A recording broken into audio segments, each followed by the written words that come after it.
ছেলে মেয়ে পালিয়ে বিবাহ করা জায়েজ আছে কিনা।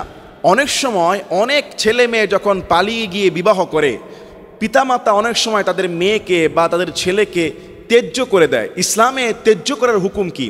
অনেক সময় সন্তান তার পিতার কথা শুনে না, পিতা যখন দেখে তার অবাধ্য সন্তান তখন সে ত্যায্য করে দেয়। অনেক সময় অনেক বাবা তার মেয়েকে ত্যায্য করে দেয় যখন সে পালিয়ে যায়। ইসলামের মধ্যে এভাবে ত্যায্যের হুকুম কি? আর পিতামাতার অবাধ্য হয়ে পালিয়ে বিবাহ করলে সেই বিবাহ সহি হবে কিনা? চমৎকার একটি প্রশ্ন আমাদের কাছে এসেছে। প্রথমত, পিতামাতার মনে কষ্ট দিয়ে বা অবাধ্য হয়ে যদি কেউ পালিয়ে ছেলে মেয়ে বিবাহ করে, প্রথমত সেই ছেলে এবং মেয়ে তারা গুনাহগার, তারা এটা অন্যায় কাজ করলো, এতে কোনো সন্দেহ নাই।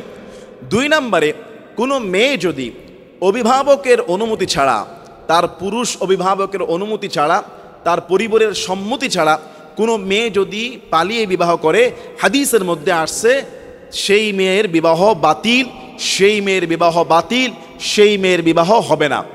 এই ক্ষেত্রে অবশ্যই মেয়ের বিবাহের ক্ষেত্রে তার অভিভাবক জীবিত, তার পিতা কিংবা পিতার অনুপস্থিতিতে তার উপযুক্ত বড় ভাই বা ভাইয়ের অনুপস্থিতিতে তার চাচা, তার মামা, অভিভাবকের অনুমতি লাগবে। এই অনুমতি ছাড়া যদি কেউ এভাবে পালিয়ে বিবাহ করে, হাদিসে 3 বার বলা হয়েছে তার বিবাহ বাতিল, তার বিবাহ বাতিল, তার বিবাহ বাতিল। তবে হ্যাঁ, যদি কোনো উপযুক্ত ছেলে তার পিতামাতার অনুমতি ছাড়া বিবাহ করে, তাহলে ওই ছেলের বিবাহ হবে। যদি মেয়ের অনুমতি থাকে আর ছেলের অনুমতি নাই পিতামাতার পক্ষ থেকে, তাহলে ছেলের বিবাহ সেটা জায়েজ। প্রাপ্তবয়স্ক হলে ছেলে তার বিবাহের সিদ্ধান্ত নিতে পারে, তবে অবশ্যই পিতামাতাকে রাজি খুশি করিয়ে তাদের অনুমতি নিয়ে বিবাহ করা, এটাই হলো উত্তম খায়ের কল্যাণ। তাদের অবাধ্য হলে সে গুনাহগার হবে। এখন যদি কোনো মেয়ে এভাবে যদি অনুমতিহীন যদি বিবাহ করে ফেলে, তাহলে তাদের যে সন্তান হবে, এই সন্তানগুলোকে কি বলা হবে? এক মাসআলা এসেছে যে সন্তানগুলোকে জারজ সন্তান বলা যাবে না। এই সন্তানগুলো তার পিতার উত্তরাধিকার, ওয়ারিস সম্পদের উত্তরাধিকারী হবে। কেননা যদিও বিবাহ সঠিক পদ্ধতিতে হয় নাই, তবে বিবাহের অনুরূপ তারা বিবাহ করেছে। আর এরকম বিবাহেতে আসলে খায়ের কল্যাণ, বরকত থাকে না, আল্লাহর রাজি খুশি থাকে না। তাই ইসলাম যেভাবে বিবাহের যে নিয়ম নীতি করেছে সেইভাবে বিবাহ করাটা শুদ্ধ।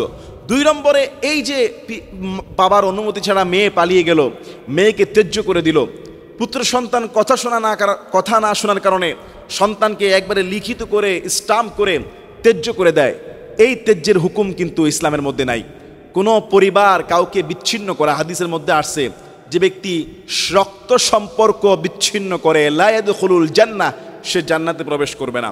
কেউ যদি তার সন্তানের সঙ্গে সম্পর্ক বিচ্ছিন্ন করে, চাই সেটা মৌখিক বলে হোক, স্টাম্পে করে হোক, মেয়ের সঙ্গে সম্পর্ক বিচ্ছিন্ন করে, কোনো ছেলে মেয়ে যদি তার পিতামাতার সঙ্গে সম্পর্ক বিচ্ছিন্ন করে, কোনো ভাই যদি ভাইয়ের সাথে সম্পর্ক বিচ্ছিন্ন করে, এটা রক্ত সম্পর্ক বিচ্ছিন্ন হওয়ার কারণে হাদিসের মধ্যে আসছে সে জান্নাতে প্রবেশ করবে না।